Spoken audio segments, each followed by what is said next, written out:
Latest టెక్నాలజీతో చిన్న injection తో నన్ను పూర్తి ఆరోగ్యవంతురాలను చేశారు. Elite spine and pain management centre, Manikonda, Dilsukh Nagar. యుగాలు మారినా తరాలు మారినా తెలుగు జాతి ఉన్నంత కాలం మరిచిపోలేని వ్యక్తి అన్న నందమూరి తారక రామారావు గారు. ఆయన పేదరికం నుంచి వచ్చిన వ్యక్తి. నిమ్మకూరులో పుట్టి అక్కడి నుంచి పాలు తీసుకొచ్చి విజయవాడలో సైకిల్ ద్వారా పాలు పోసి రిజిస్ట్రార్గా పనిచేసి రిజైన్ చేసి సినిమా రంగంలోకి ప్రవేశించి అనేక పాత్రలు,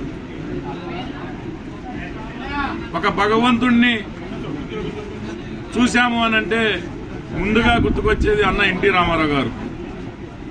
ఎందుకు అంటే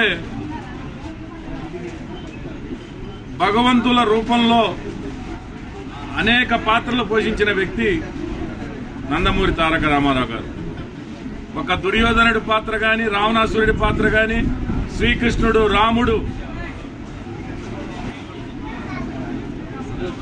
అన్ని పాత్రలకి న్యాయం చేకూర్చిన వ్యక్తి అన్న ఎన్టీ రామారావు గారు.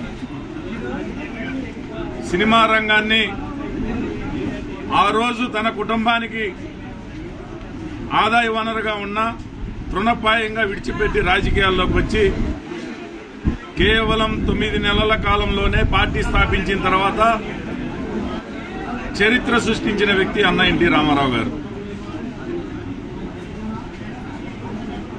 తెలుగుదేశం పార్టీ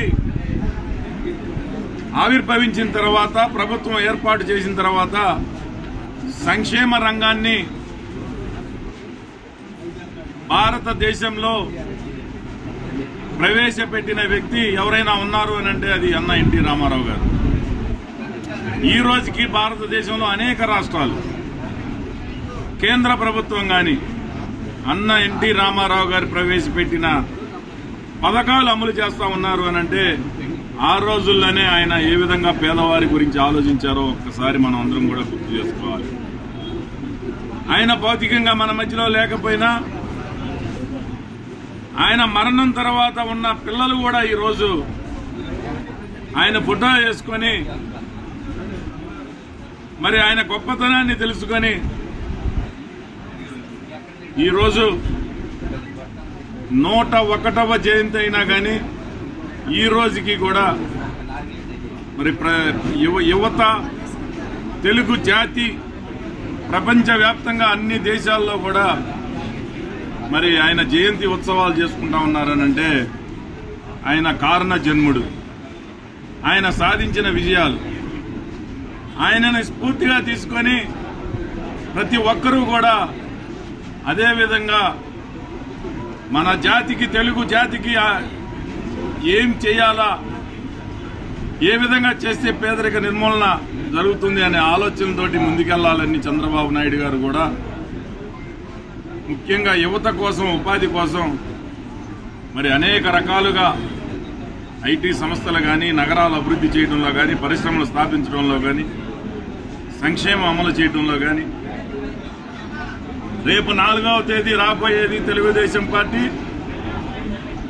ఏదైతే అన్న ఎన్టీ రామారావు గారి పేరు తీసేసి వైఎస్ఆర్ పేరు పెట్టాడో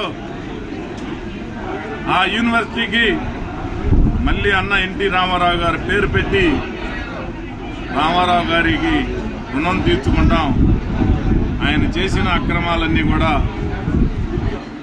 బయట పెడతామని ఈ సందర్భంగా ఎవరైతే ఈ ముఖ్యమంత్రి ఈ సందర్భంగా తెలియజేస్తూ మరి ఉయ్యూరు తెలుగుదేశం పార్టీ కార్యాలయంలో ఉయ్యూరు అర్బన్ రూరల్ మరి జయంతి వేడుకలు చేసుకోవటం జరిగింది.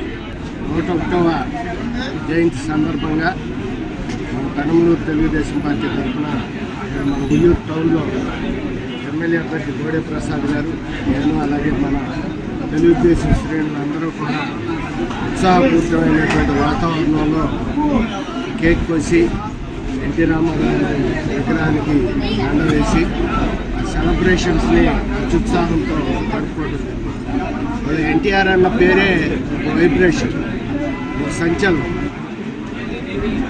రాష్ట్ర రాజకీయాల నుంచి దేశ రాజకీయాల వరకు కూడా మళ్ళీ ఆ మహానుభావుడు వెళ్ళిన తర్వాత దేశంలో ప్రతిపక్షాలని, కాంగ్రెస్ ఇతర పక్షాలని ఏకం చేసినటువంటి ఒక మహానాయకుడు అనేవాళ్ళు లేకుండా పోయారు. అటువంటి గొప్ప నాయకుడు పేద బడుగు బలహీన వర్గాలకు అండగా ఉండి బీసీల పార్టీగా తెలుగుదేశం పార్టీని తీర్చిదిద్దటమే కాకుండా బీసీలకి నిజమైన రాజ్యాధికారాన్ని, పేదలకి గూడు గొడ్డని ఇచ్చినటువంటి మహానుభావుడు ఎన్టీ రామారావుని స్మరించుకుని ఆయన అడుగు జాడల్లో మేమందరం నడిచి ఆయన పేరు నిలబడతామని ఆయన 101వ జయంతి సందర్భంగా తెలియజేశారు. మరిన్ని వీడియోస్ కోసం ఛానల్ ని సబ్స్క్రైబ్ చేయండి, లేటెస్ట్ అప్డేట్స్ కోసం వాట్సాప్ ఛానల్ ని ఫాలో చేయండి అండ్ లింక్ డిస్క్రిప్షన్ లో ఉంది.